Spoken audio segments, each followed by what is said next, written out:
Es una bendición estar aquí en esta noche con ustedes, alabando y celebrando. Otra vez, como dije ahorita, es un día triste, pero a la misma vez es un día de celebración, porque estamos celebrando a nuestro Señor en la cruz cuando Él murió por nosotros. Y nosotros hoy vamos a celebrar las últimas 7 palabras del Señor. Yo voy a comenzar con la primera palabra y después tenemos estos hombres distinguidos aquí. Cada uno vamos a tomar y entre una hora traerle un mensaje otra vez con las 7 palabras del Señor y lo que representa para nosotros como creyentes hoy en día. Vamos a orar, hermanos, y después vamos a entrar a la palabra de Dios. Padre Santo, Señor, gracias, Señor, por este tiempo que nos ha dado. Gracias, Señor, por otra vez dar tu vida en la cruz casi 2000 años atrás, Señor. Por lo que tú hiciste en la luz tenemos vida hoy, Señor.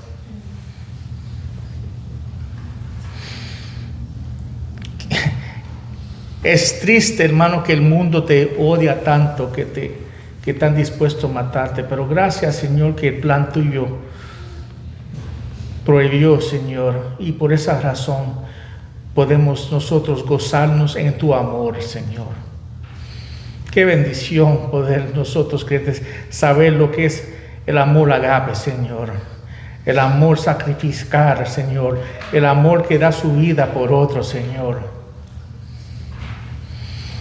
Oramos por esta noche, Señor, y todo el mundo escuchando en el nombre de Jesucristo. Amén. Amén. Amén, hermanos. Hoy en esta noche me toca a mí la primera palabra del Señor cuando estaba en la cruz. Voy a leer para tener el contexto. El pasaje me toca: Padre, perdónanos porque no saben lo que hacen. Fue la primera palabra del Señor en la cruz. Pero voy a leer el 33 y el 34 para tener un poquito de contexto lo que está ocurriendo aquí. Lucas 23, 34 a 33 a 34 dice la palabra de Dios: cuando llegaron al lugar llamado la Calavera, crucificaron allí a Jesús y a los malhechores, uno a la derecha y el otro a la izquierda. Y Jesús decía: Padre, perdónalos, porque no saben lo que hacen. A los soldados echaron suertes, repartiéndose entre sí sus vestidos. El texto, hermanos, en Lucas 33 comienza otra vez diciendo, cuando Jesús estaba siendo crucificado: Padre, perdónanos, porque no saben lo que hacen.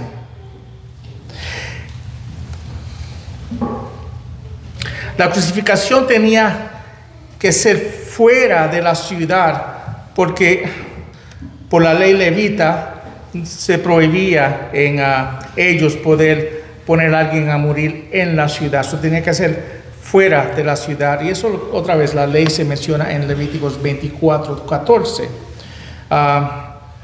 Él llama aquí el lugar Calavera, pero en Marcos 15, 22 se llama Golgota. Sabemos aquí que la llama Calavera, pero calavera es una palabra que Lucas escribió más a los griegos. Solo está hablando a ellos como griegos y usa esa palabra. Y ahí otra vez era el lugar donde los romanos ponían a morir a las personas otra vez, en forma que los romanos mataban, las personas que no eran romanos, los crucificaron. Era la manera más humillante, hermanos, que uno podía morir. Cuando leemos los otros evangelios sabemos que Jesucristo estaba en esa cruz desnudo, no tenía ropa, desnudo otra vez, tenía la carne guindando de tantos fuetazos que le metieron, y la casa desfigurada. Eso lo vemos también en Isaías, y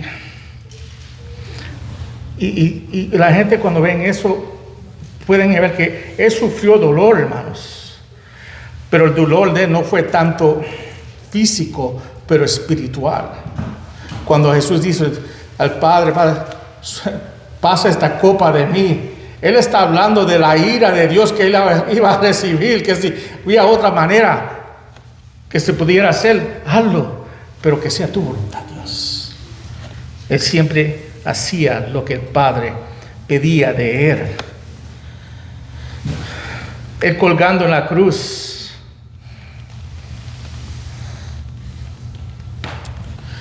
él usa otra vez, él dice la primera de las últimas palabras de él. Él le dice a Dios: Padre, perdónalos porque no saben lo que hacen. Y Jesús le pide perdón principalmente a los que están otra vez poniendo a morir, los principales, los líderes, los judíos, los romanos que lo estaban colgando en la cruz. Padre, perdónalos porque no saben lo que están haciendo. Yo creo que es el modelo de él. Y también es una profecía cumplida cuando leo esas palabras. Mi hijo leyó Isaías 53. El 12 dice: intercedió por los transgresores. Y tú ves, aquí él está cumpliendo, porque está él aquí cumpliendo con la profecía de intercedir por los pecados de los pecadores, que somos nosotros. Otra directamente está hablándole a ellos, pero recuerda lo que él dice ahí, y lo que él hizo ahí es para toda la humanidad, incluyéndola a nosotros hoy, porque estábamos todos muertos en nuestros delitos, Señor, hermanos. Estamos todos muertos en nuestros pecados ante ese tiempo. Esteban también usó el modelo, parece que él usó el modelo de Jesucristo cuando lo iban a apedrear a muerte. En Hechos 7:60, él dice: Señor, no les tomes en cuenta este pecado. Jesús se convierte en un modelo de la víctima justa que ama a sus enemigos. En vez de buscar venganza a los que lo mataron, él murió un sacrificio de propiciación, hermanos, expiatoria para nosotros. Él cubrió nuestros pecados con su sangre en la cruz, para darlo a nosotros ese perdón. Amén. Nosotros que somos pecadores, él pide perdón incluso por sus propios asesinos. En vez de decir: Padre, sálvame a mí, dame vida, no deje que yo otra vez muera de esta manera. Él nunca pensó en él siempre pensó en nosotros. Es el ejemplo de nosotros, para nosotros seguir. Amén. Jesús ora para el perdón de los mismos hombres que lo iban a matar, pero tenemos que también ver, cuando Él está orando por perdón, Él está también poniendo una fundación de la manera que uno será salvado. Es a través del arrepentimiento, hermanos. Si Él está pidiendo perdón para ellos, la única manera que ellos serán perdonados es a través del arrepentimiento de sus pecados. Amén, hermanos.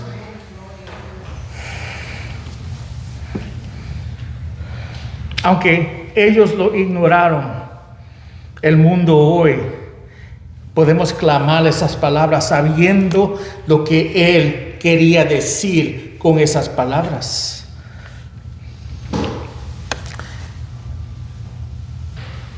Las palabras de la cruz, otra vez, comenzaron en la cruz. La podemos escuchar cuando leemos el libro de Hechos. Otra vez, la predicación del arrepentimiento desde el principio hasta el fin de Hechos, y hasta hoy en día el mismo mensaje se predica hoy, hermanos, el mensaje de perdón de pecados. Mira cómo lo dice Pedro en el libro de Hechos, capítulo 3, de los versículos 17 al 20. Hechos 3, del 17 al 20. Amén. Dice la palabra de Dios. Y ahora, hermanos, yo sé, este es después que él terminó su mensaje. Y ahora, hermanos, yo sé que hablarán por ignorancia lo mismo que sus gobernantes, pero Dios ha cumplido así lo que anunció de antemano por boca de todos los profetas, que Cristo debía padecer. Por tanto, arrepiéntanse y conviértanse para que sus pecados sean borrados, a fin de que tiempos de alivio vengan de la presencia del Señor. Y Él envía a Jesús, el Cristo designado de antemano para ustedes. Amén. Otra vez, aquí vemos otra vez el cumplimiento de sus palabras en la cruz.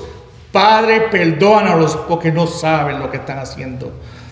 Perdónalos, ¿cómo? A través del arrepentimiento y fe. A través del Espíritu Santo que le abrirá los ojos y lo dejará ver a Cristo. Uno cuando antes de conocer al Señor nunca lo ha visto a Él.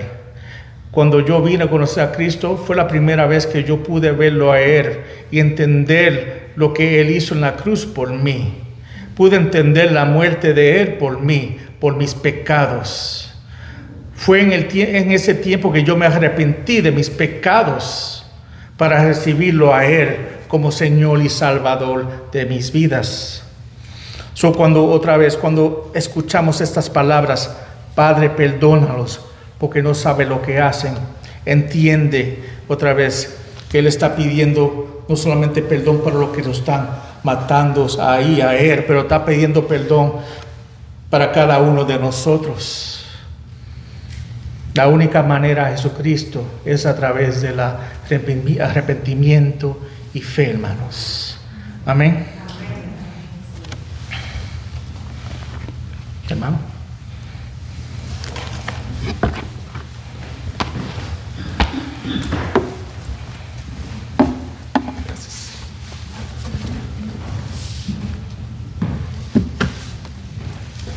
Bendiciones a todos, hermanos. Yo quería un poco más, no sé si soy yo solo. 1, 2. 1, 2. 1, 2. Ok. Bien, les decía que me quedé como queriendo más, pero estamos aquí en la tierra limitados al tiempo. Y como ya pueden ver, hermanos, me toca la segunda palabra de las últimas palabras de nuestro Salvador. Me toca la palabra de salvación, muy conectada con la palabra de perdón, y está en los versículos en Lucas 23, versículos 39 al 43. Es allí donde el Señor ya está en sus últimos momentos. Voy a tratar de leerlo brevemente, rápidamente. Uno de los malhechores que estaban colgados allí le lanzaba insultos diciendo: ¿no eres tú el Cristo? Sálvate a ti mismo y a nosotros. Pero el otro le contestó y reprendiéndolo dijo: ¿ni siquiera temes tú a Dios a pesar de que estás bajo la misma condena? Nosotros a la verdad, justamente porque recibimos lo que merecemos por nuestros hechos, pero este nada malo ha hecho. Y añadió: Jesús, acuérdate de mí cuando vengas en tu reino. Entonces Jesús le dijo: en verdad te digo, hoy estarás conmigo en el paraíso. Amén. Ahí está, hermanos, la palabra de salvación. expresada por nuestro Señor. Y hermanos, Dios es el autor de la salvación. Él es el que la sustenta, Él es el que la otorga, y a través de las Escrituras podemos ver cómo Él salva bajo diferentes circunstancias, tanto en el Antiguo Testamento como en el Nuevo. No podemos limitar la salvación a un acto estándar, como algo mágico, como un conjuro. Dios salva y Él salva como Él le place. No importa la circunstancia aquí en la tierra. Sí hay requisitos bíblicos para recibir la salvación. Hay varios ejemplos de personajes que fueron salvados por Dios en diferentes circunstancias. Un ejemplo que tengo acá es Jonás. Jonás clamó desde el vientre de un gran pez y dijo en el versículo 9 del capítulo 2: pero yo con voz de acción de gracias te ofreceré sacrificios, lo que prometí pagaré. La salvación es del Señor. Así termina el verso 9 de Jonás, capítulo 2. Zaqueo, ese es un poco jocoso, ¿verdad? Zaqueo desde un árbol quiso ver al Señor, y desde ese árbol allí escuchó las palabras del Señor diciéndole que bajara, que hoy el Señor iba a posar en su casa. Y luego en su casa, en la casa de Zaqueo, el Señor le dice: hoy ha venido la salvación a esta casa. Usted lo encuentra en Lucas 19, versículo 9. Otro ejemplo, el apóstol Pablo iba camino a Damasco con un caballo, ya con el fin de seguir acorralando a los cristianos. Y en el camino a Damasco el Señor se le apareció y cayó del caballo. Y luego el Señor lo cegó y lo sanó luego a través de otro de los discípulos. Y otro ejemplo, que nos toca, el ladrón arrepentido. Hay una diferencia. A pesar de compartir la misma condena, el mismo escenario allí, había un ladrón que en el versículo 39, Lucas lo señala diciendo: uno de los malhechores que estaban colgados allí le lanzaba insultos. Ya sabemos que ese es el ladrón, se le llama el ladrón impenitente. Impenitente es sinónimo de que no se arrepiente ni estando en esa circunstancia. Este ladrón representa una de las verdades acerca de esta palabra de salvación, y quisiera compartirle tres en este tiempo, tres verdades acerca de esta palabra de salvación. La primera es que la palabra de salvación no es recibida por un corazón endurecido. No es recibida, es activamente rechazada. No solamente me quedo pasivamente rechazando la palabra ni al Salvador, sino que activamente la rechazo. Y una de esas manifestaciones de rechazo son sus palabras. Lo insultaba allí en la cruz colgado con él, pidiéndole una señal, un milagro, pidiéndole un milagro. Él simplemente, hermanos, reflejaba el mismo endurecimiento del pueblo, de los escribas, de los fariseos, de los gobernantes. Todos eran incrédulos.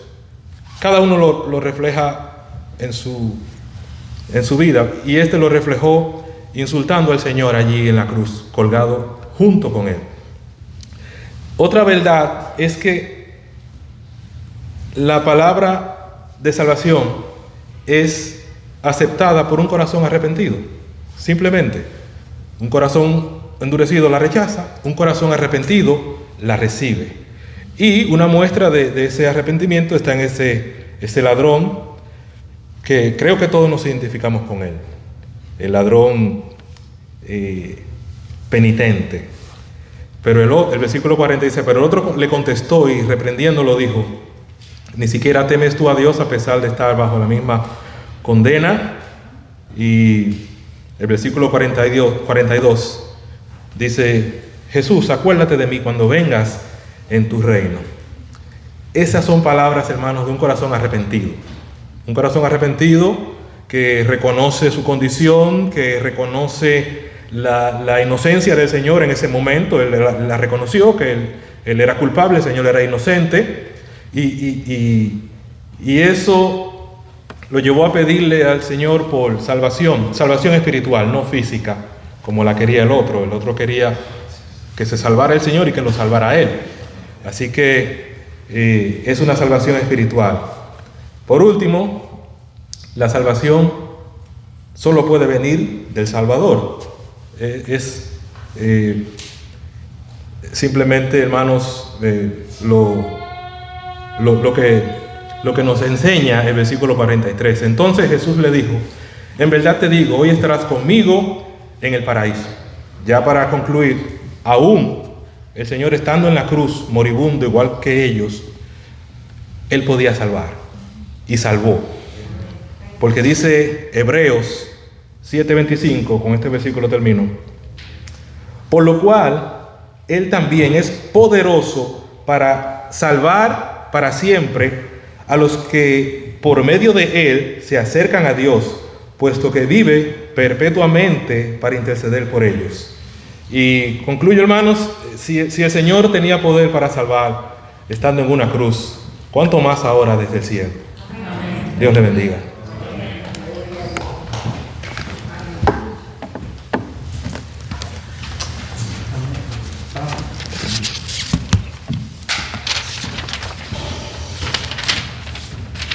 Dios bendiga, hermano. Esta palabra en secuencia, el perdón, la salvación, pero yo creo que es una de las palabras más importantes que tenemos en el Evangelio, y ese es algo que no gozaban los otros humanos antes, que era la relación que tenemos con el Padre, que Jesucristo estableció en la cruz.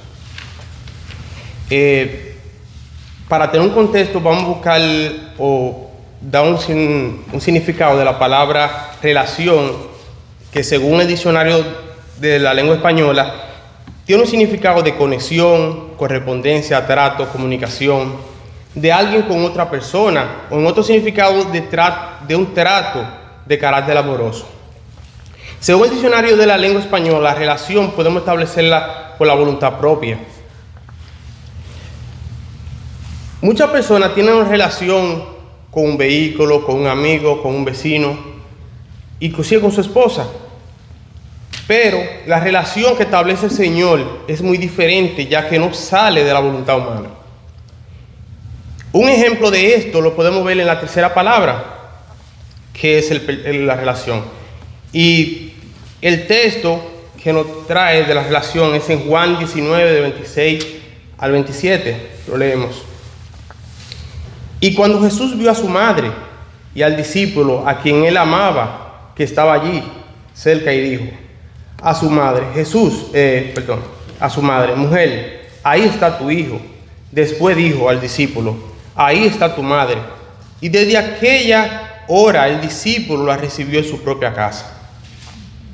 Con esta declaración de Cristo, María y Juan se convirtieron en familia el uno para el otro, y demostraron toda la lealtad que esperaríamos de una madre a un hijo biológico.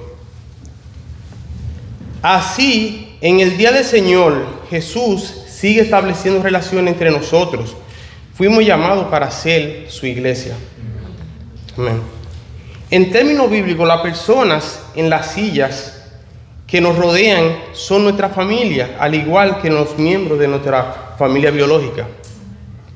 No lo hemos elegido nosotros mismos, sino que nos ha sido elegido para nosotros. Y por lo tanto, estamos indisolublemente unidos, porque pertenecemos a Cristo, pertenecemos a su familia. Podemos ver un ejemplo de esto cuando Pablo quiso que la iglesia romana diera la bienvenida y ayudara a Febe. la llamó nuestra hermana. Eso está en Romanos 16:1. Cuando Pedro quiso elogiar a Silvano, lo llamó fiel hermano en 1 de Pedro 5:12. Cuando los escritores apostólicos querían dirigirse a toda la congregación, con frecuencia lo llamaban hermanos y hermanas. De hecho, las personas en los bancos que nos rodean son nuestra familia. Reconocer el hecho de nuestra relación entre hermanos no es un ejercicio intelectual. Es una verdad profunda que deberíamos despertar emociones profundas y desbordar una expresión tangible. Como por ejemplo, saber los nombres de nuestros hermanos, tener una relación más cerca de nuestros hermanos, la relación que Dios nos estableció con el Padre, pero nos estableció una relación como familia. Esto lo podemos ver como por ejemplo, aprendemos los nombres de nuestros hermanos en 3 de Juan 15. La paz que dice, la paz sea contigo. Los hermanos te saludan a los amigos y a cada uno por su nombre. Hermanos, tenemos que recordar que la iglesia no es una sociedad creada por hombres en la que podemos participar o decidimos no participar de acuerdo a nuestro propio nivel de comodidad.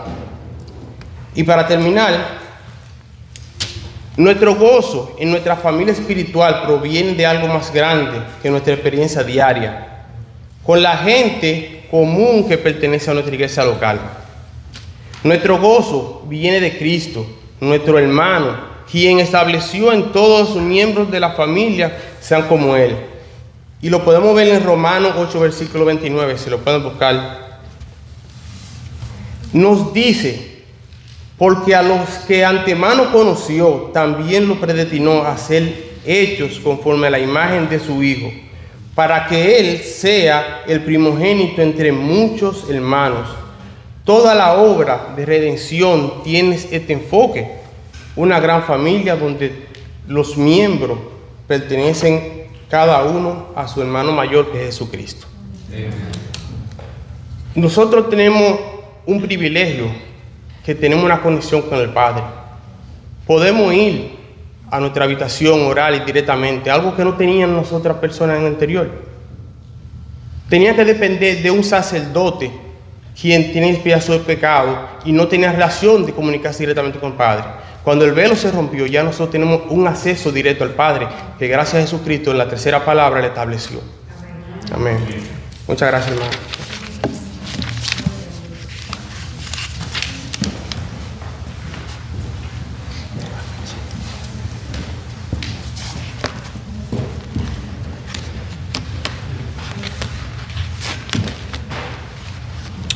Buenas noches, hermanos. Me corresponde exponer esta noche la cuarta palabra, la palabra de abandono. Dice en Marcos capítulo 15, versos 34 al 35, si pueden buscarlo. Y a la hora novena, Jesús exclamó con fuerte voz: Eloi, Eloi, lema sabactani, que traducido significa: Dios mío, ¿por qué me has abandonado? Era el grito del Hijo de Dios, que ahora experimentaba algo que no había experimentado nunca antes en toda la eternidad: la separación y el abandono de Dios. Es el momento en el que el amor, la relación de comunión perfecta con el Padre, Jesús le estaba perdiendo.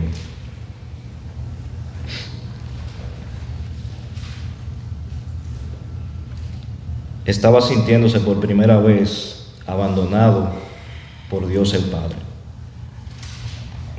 Nos preguntamos, pero ¿por qué esto? Si vamos a Salmos 22, versículo 1, también vemos la misma palabra. Recuerden que el Antiguo Testamento apunta a Cristo. El verso 1 dice, Dios mío, exactamente las mismas palabras, ¿por qué me has abandonado? ¿Por qué estás tan lejos de mi salvación y de las palabras de mi clamor? Verso 2, Dios mío, de día clamo y no respondes, y de noche, pero no hay para mí reposo. Era la queja de Jesús, el Mesías en la cruz, clamando al Padre. En el verso 4 dice, como reforzando su clamor, en ti confiaron nuestros padres, confiaron y tú los libraste. A ti clamaron y fueron librados. En ti confiaron y no fueron decepcionados.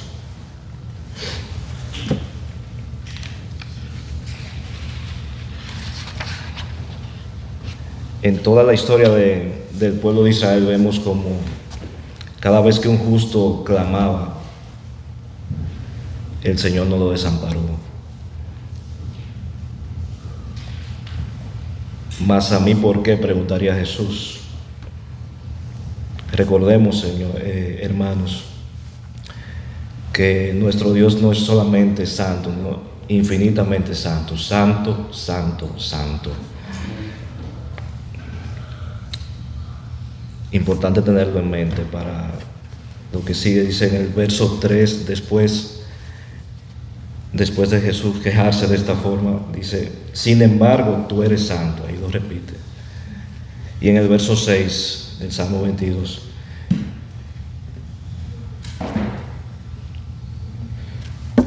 pero yo soy gusano y no hombre. Hermanos, Dios abandonó a su Hijo en la cruz porque se convirtió en pecado, que es lo que Dios aborrece y condena. El Hijo amado de Dios se convirtió en maldición, en algo abominable por nosotros, hermanos. Eso éramos antes de nuestra salvación. Eso es lo que éramos antes de la salvación, de que Él nos salvara, hermanos. En Gálatas 3:10 nos lo explica de otra manera. Dice, porque todos los que son de las obras de la ley están bajo maldición, pues escrito está, maldito todo el que no permanece en todas las cosas escritas en el libro de la ley para hacerlas. Éramos malditos ante Dios por causa del pecado, hermanos. Pero en el verso 13 nos dice, Cristo nos redimió de la maldición de la ley, habiéndose hecho maldición por nosotros, porque escrito está, maldito todo aquel que cuelgue en un madero. Cristo tenía que morir de esa forma, hermanos, para satisfacer la justicia de Dios y pagar el rescate por nuestros pecados, hermanos. Sabiendo esto, mi invitación, exhortación final, no nos dejemos agobiar, hermanos, por la culpa. Ya Cristo cargó con toda esa culpa, haciéndose maldición en la cruz, hermano. Si nos vienen al recuerdo, a la memoria, nuestros pecados, o si aún no eres creyente, esa es la invitación que puedo hacerte ahora. Mirar a la cruz, al Hijo de Dios que fue abandonado, que fue hecho maldición, para que no tuviéramos que pagar el precio, pues solo Él era capaz de hacerlo. Como decía Jonathan, si era capaz de salvar en la cruz, imagínense sentado en su trono lo que puede hacer. Dios le bendiga, hermanos.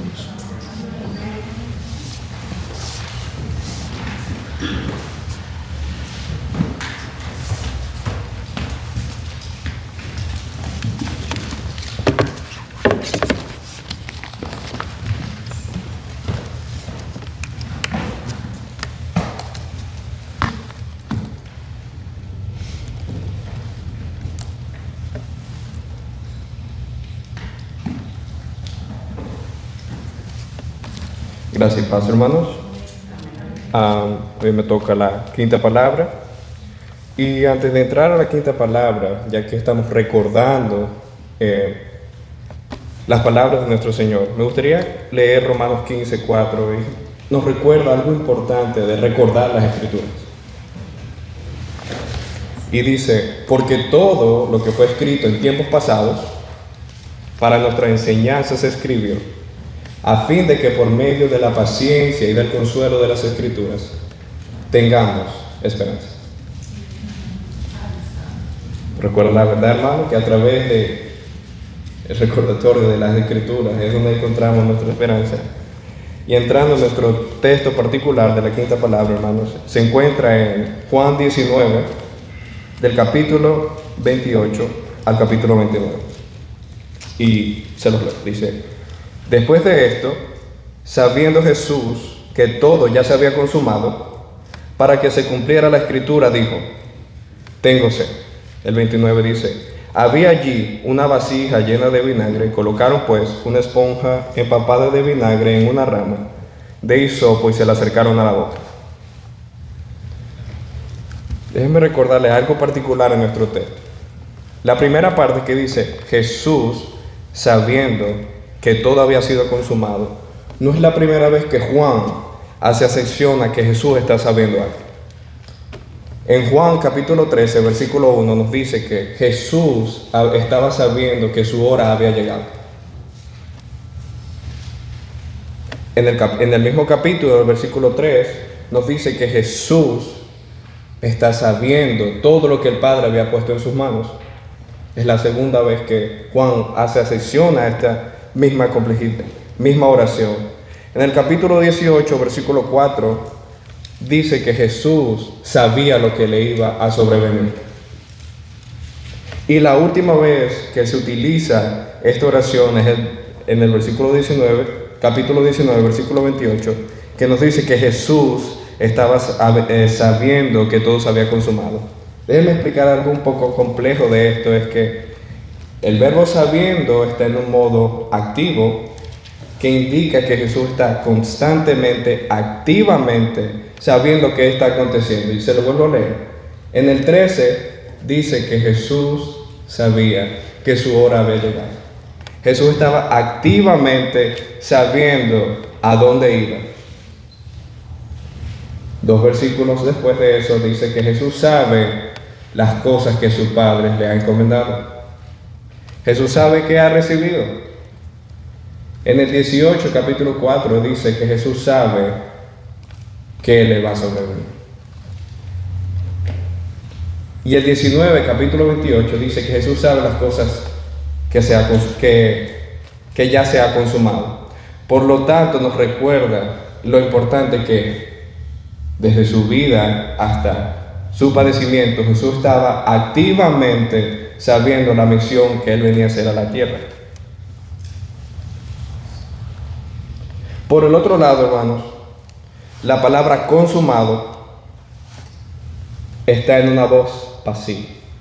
¿Qué significa eso? Bueno, cada vez que una voz pasiva o cada vez que un verbo se encuentra en una voz pasiva nos revela lo que Dios ha hecho a nuestro favor. Si leemos, dice que Jesús, sabiendo que todo se había consumado. Por lo tanto, ¿qué significa esto? ¿Qué tú me quieres decir con esto, hermano? Bueno, denme un momento y ya le explico.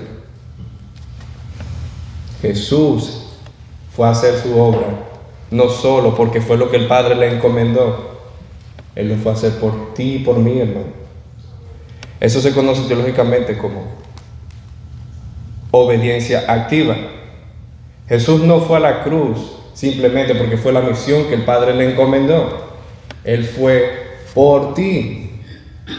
Por ti.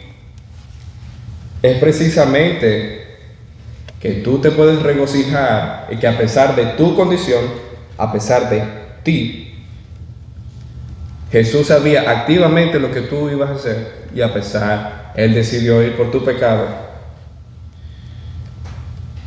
Por el otro lado, hermano, nos deja la otra mitad de nuestro texto, que es el versículo 29 y parte del 28. Lo leo nuevamente. Dice: Para que se cumpliera la escritura, dijo: tengo sed. Había allí una vasija llena de vinagre. Colocaron pues una esponja empapada de vinagre en una rama de hisopo y se la acercaron a la boca. Déjenme recordarle algo, hermanos. Jesús muestra una necesidad física.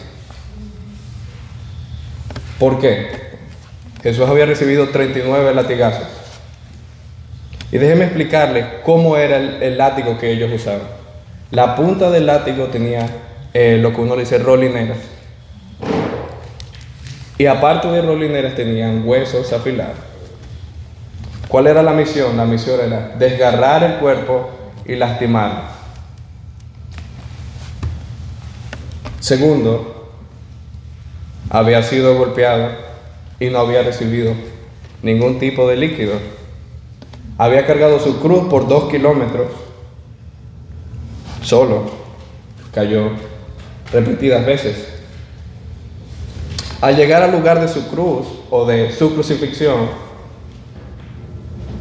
fue clavado con un clavo aproximadamente de 13 a 30 centímetros, hermanos. El tamaño de esta computadora, si pueden ver.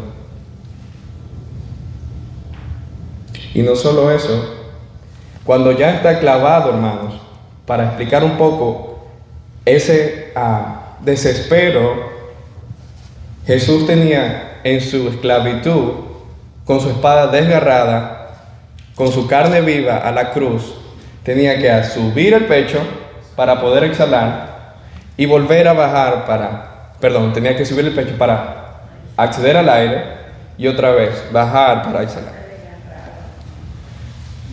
No sabemos, hermanos, cuánto tiempo aconteció entre las 7 palabras, pero sabemos que la crucifixión de Jesús duró 3 horas. Imagínate 3 horas, cuando ya has recibido todo ese castigo, hermanos. Pero también, por el otro lado, nos recuerda la gran verdad, que es que tenemos un gran sacerdote capaz de simpatizar con nosotros. Tenemos un sacerdote capaz de simpatizar con nosotros, ya que la Biblia nos recuerda que fue tentado en todo, pero sin pecado.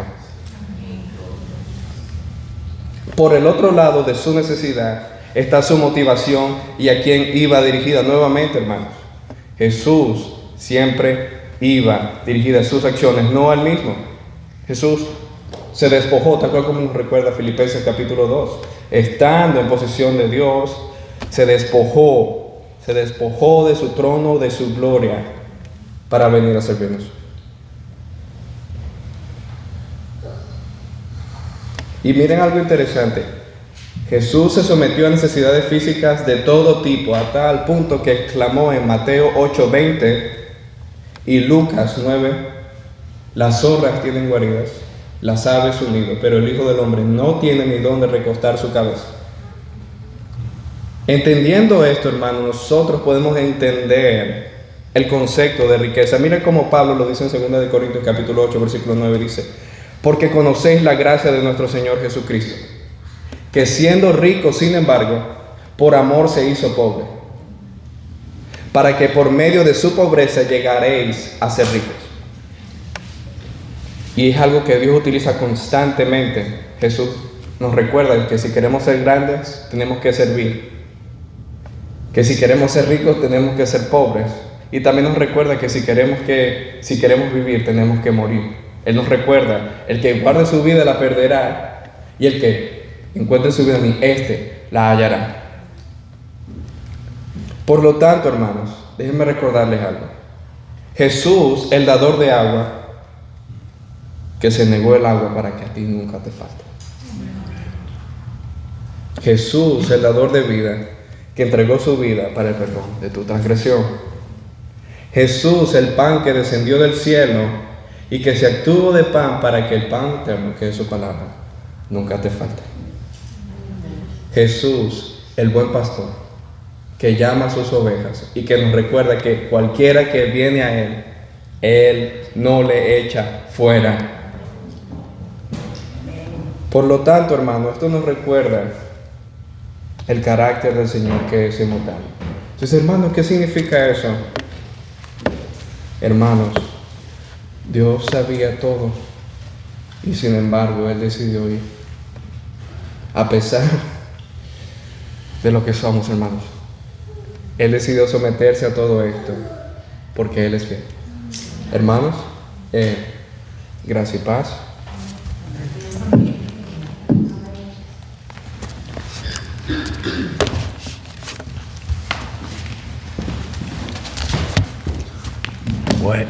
Buenas noches. ¿Cómo están mis hermanos? Es un grato placer estar aquí. Siguiendo en la secuencia de las palabras, a mí me ha tocado la número 6 y es la palabra de triunfo. Todo se ha cumplido, dice. Eso lo encontramos en Juan 19:30. En realidad es más un grito, una proclamación de victoria. Victoria sobre el pecado, victoria sobre la muerte. En el Evangelio de Juan, en el capítulo 19, versículo 30, se encuentra este versículo que dice así: Entonces Jesús, cuando hubo tomado el vinagre, dijo: consumado es, e inclinando la cabeza, entregó el espíritu. El vinagre se trata de vino agrio y barato diluido con agua, que usaban los obreros y los soldados romanos para calmar el agua. Como el hermano acababa de leer antes, se le ofreció esta bebida en un hisopo para él refrescar su sed. Ahora, no era el vino mezclado con hiel y mirra que le ofrecieron camino a la cruz con el propósito de amortiguar su dolor. El Señor no quería sentir eso. Él quería sentir el dolor que sentimos nosotros como hombres. Era un hombre, a pesar de ser Dios. El vinagre no sació por completo su sed, pero fue suficiente para lanzar un grito de triunfo. Consumado es. Esta expresión en el griego es la palabra tetelestai, que significa está terminado, queda terminado y siempre estará terminado. No solo los sufrimientos de nuestro Señor habían terminado. Hay mucho más que esta palabra dramática que incluye. Si muchos de los tipos y profecías del Antiguo Testamento quedaban cumplidos y el sacrificio por el pecado quedaba completado de una vez y para siempre. Esta palabra, a lo mejor no muy común para nosotros, decirla consumado es cuando terminamos alguna labor o alguna tarea que se nos ha encomendado, pero en esos días y en estas épocas era una palabra cotidiana. Por ejemplo, un esclavo o un sirviente la usaría al informar a su amo: la tarea que usted me ha dado ha sido completada. Como dice el Señor Jesús a Dios el Padre en la oración intercesora, en Juan 17:4. Ese versículo dice así: yo te glorifiqué en la tierra, habiendo terminado la obra que me diste que hiciera. Consumó la obra que le dio. O como un artista diría, cuando un artista terminaba un cuadro o un manuscrito, diría: consumado es, he terminado mi obra, he terminado mi escrito, no tengo que quitarle ni tengo que añadirle nada, he terminado. De igual manera, la muerte de Cristo en la cruz completa el cuadro que Dios había estado pintando, la historia que Dios había estado escribiendo a través de los siglos. Debido a la cruz comprendemos las ceremonias y profecías del Antiguo Testamento. Pero tal vez el significado más expresivo de esta palabra tetelestai, todo se ha consumado, todo queda terminado, era el usado por los comerciantes. Se han encontrado escritos de esto, de que se pagaba una deuda se pagaban impuestos, y esta palabra estaba impresa en esos escritos, y decía, la deuda quedó pagada en su totalidad. Ninguno de los escritos del Antiguo Testamento podía quitar el pecado, pero el Cordero de Dios derramó su sangre, y esa sangre puede quitar los pecados del mundo. Como lo dijo Juan el Bautista, ¿no es cierto? El Evangelio de Juan, el capítulo 1, el versículo 29 dice, y al día siguiente Juan vio a Jesús que venía hacia él y dijo, he aquí el Cordero de Dios que quita el pecado del mundo. ¿Ok? O como lo dice el escritor de Hebreos, en el capítulo 29, de los versículos 24 al 28. Yo le he tomado más de la Biblia de ¿cómo se llama? La Nueva Traducción Viviente. La Nueva Traducción Viviente creo que se va más a entender en nuestro idioma cotidiano que hablamos todos los días, ¿no es cierto?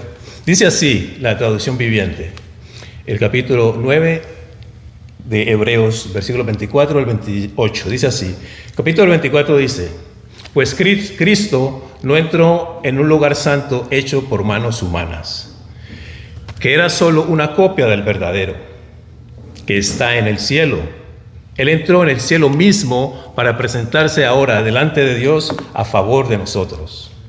Y no entró en el cielo para ofrecerse a sí mismo una y otra vez, como lo hace el sumo sacerdote aquí en la tierra, que entra en el lugar santísimo año tras año con sangre de un animal.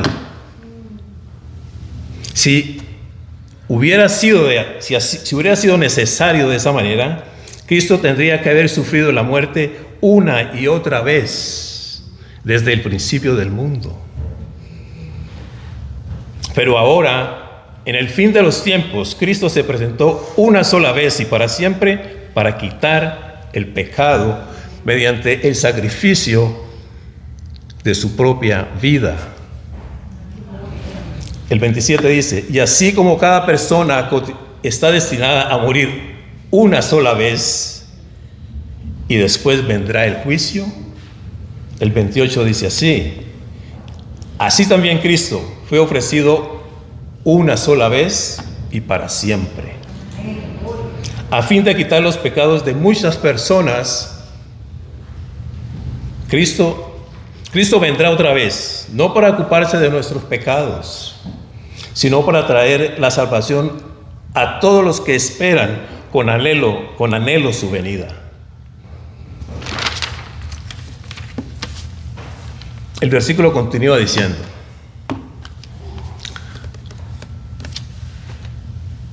e inclinando la cabeza, entregó el Espíritu. Aquí vemos su humildad, su humanidad y su divinidad. En 1 Corintios 15, 21 dice, porque ya que la muerte entró por un hombre, también por hombre vino la resurrección de los muertos. Jesús escogió entregar su vida voluntariamente, en un acto consciente de su voluntad soberana. Él declaró en Juan 10:18, nadie me la quita, eso es su vida, sino que yo la doy de mi propia voluntad. Tengo autoridad para darla y tengo autoridad para tomarla de nuevo. Este mandamiento recibí de mi Padre. Su muerte en sacrificio no era el fin. Ahora la pregunta es, ¿qué habría sido de nosotros si Cristo hubiera dejado de pagar un solo centavo de esa deuda? ¿Qué habría pasado con nosotros? Hubiéramos pasado la eternidad en el infierno. Pero mis queridos hermanos, todo se ha consumado. La deuda de nuestro pecado ha sido pagada en su totalidad. en su totalidad.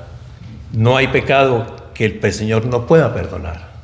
Y si tú, mi hermano, todavía no conoces al Señor y estás sufriendo, como el hermano lo explicaba, por culpa, por temor, no tienes que tener ese temor. Acércate a Cristo. Él ya pagó por ese pecado que te mortifica. Amén.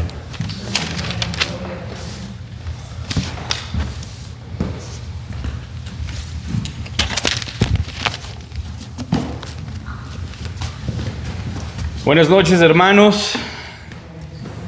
Que Dios los bendiga. Voy a poner mi temporizador para no pasarme de los 45 minutos que me dio el pastor. 7 menos 2. Abramos nuestras Biblias y toquemos el último punto y la última palabra que vamos a estar estudiando en esta noche. Estamos en el libro de Lucas, capítulo 23, versículo 46.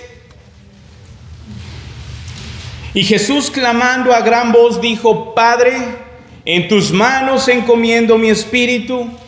Y habiendo dicho esto, expiró, murió. La pregunta el día de hoy: ¿quién entregó a Jesús a muerte? ¿Quién mató a Jesús? ¿Judíos? ¿Los celotes? ¿Los fariseos? ¿Roma tal vez? ¿Pilato o Herodes? ¿Judas o nosotros mismos? La forma tradicional que vemos en el Antiguo Testamento de perdonar los pecados o redimirnos era a través de sacrificio de animales con su sangre. La ley mosaica detalla eso y lo podemos ver en el libro del Pentateuco. Hoy quiero que leamos Isaías 53, capítulo 5, que leyó nuestro hermano Caleb, con un español estupendo. Capítulo 5 nos dice: mas herido fue por nuestras transgresiones, molido por nuestros pecados, el castigo de nuestra paz fue sobre él, y por su llaga fuimos nosotros curados. Una profecía del profeta Isaías. En Hebreos encontramos en el capítulo 10, versículo 4, se dice: por la sangre de los toros y de los machos cabríos no se puede quitar los pecados. Esto es por eso que se debe hacer un sacrificio especial y el más importante, mi querido hermano. Y eso es lo que estamos en esta noche reuniéndonos, como dijo el pastor, para celebrar. Una noticia triste, pero igual para celebrar. Y ya le vamos a explicar y vamos a entender el porqué. La pregunta: ¿quién entregó? ¿Quién mató a Jesús? Es importante encontrar la entrega de Jesús para morir. Es un tema central en todos los evangelios y en la teología cristiana. A continuación, vamos a encontrar varios versículos y conceptos que van a ilustrar esta idea. La voluntad de Jesús en Juan 10, 17, 18 nos dice: por eso me ama el Padre, porque yo pongo mi vida para volver a tomarla. Nadie me la quita, sino que yo de mí mismo la pongo. Tengo poder para ponerla y tengo poder para volver a tomarla. Ese mandamiento recibí de mi Padre. La respuesta es que Jesús tenía que cumplir este sacrificio para que nosotros vivamos, para que nosotros el día de hoy estemos redimidos. Ya no a través de un macho cabrío o de una ofrenda por la sangre de un animal. El hermano César mostraba cómo era el castigo de los romanos, porque era necesario, mi querido hermano, que Jesús derrame su sangre en la cruz para que nosotros vivamos. Este pasaje muestra que Jesús tenía el control sobre su vida y sobre su muerte, y que su sacrificio fue voluntario. Jesucristo murió por nosotros voluntariamente. Por cuestión de tiempo, hermano, quisiera que por favor lean Efesios 1:17 y Hechos 13, 38, 39 en sus casas. Pero es muy importante encontrar qué es el sacrificio voluntario de Jesús para que nosotros podamos recibir nuestra salvación, que podamos ser redimidos el día de hoy. Profecías del Antiguo Testamento, la muerte de Jesús. También se ve el cumplimiento de la profecía en el Antiguo Testamento, lo acabamos de leer. Isaías 35. El propósito de su sacrificio en Mateo 20, 28, Jesús nos explica su misión. La misión de Jesús dice en Mateo 20, 28, como el Hijo del Hombre no vino para ser servido, sino para servir y para dar su vida en rescate por muchos. Aquí se establece claramente que su muerte tenía propósito de redención para nosotros el día de hoy, ser redimidos. En la última cena, durante la cena, Jesús instituyó la cena del Señor y habló de un sacrificio inminente. Lucas 22, 19, 20 dice: y tomó pan y dio gracias, y lo partió y les dijo diciendo: este es mi cuerpo, que por vosotros es dado hacer esto en memoria de mí. Asimismo también tomó la copa, y después de haber cenado,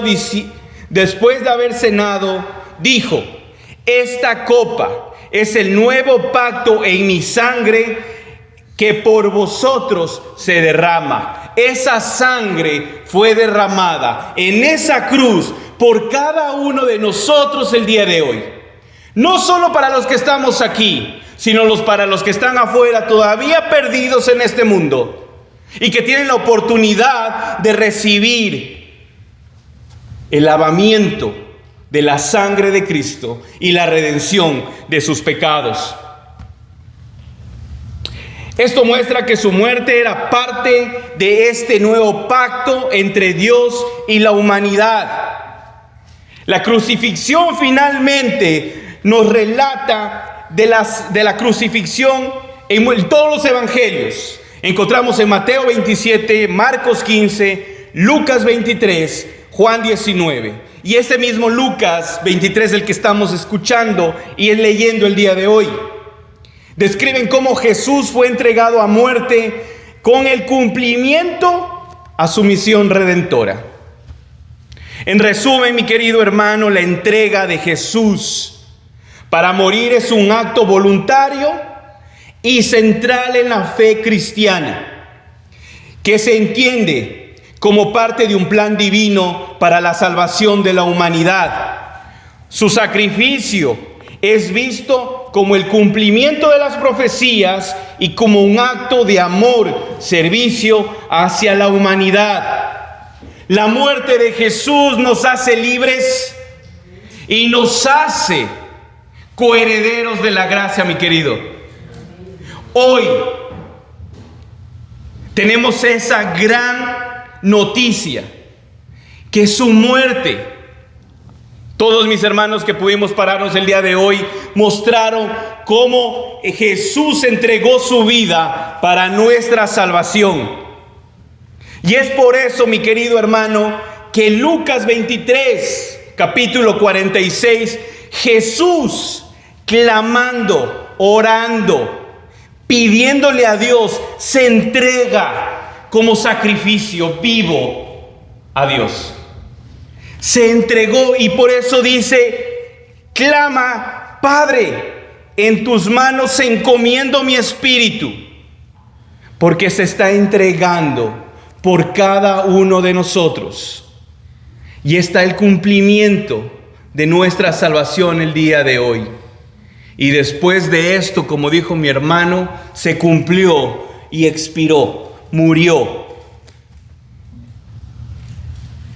La gran noticia, mi querido hermano, viene el domingo.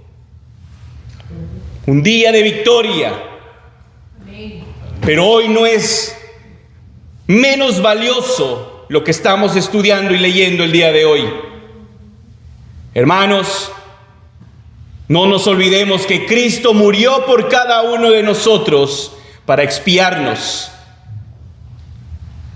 Nunca lo olvidemos, mi querido hermano, y oremos para que el Señor nos abra siempre nuestro corazón. Dios los bendiga.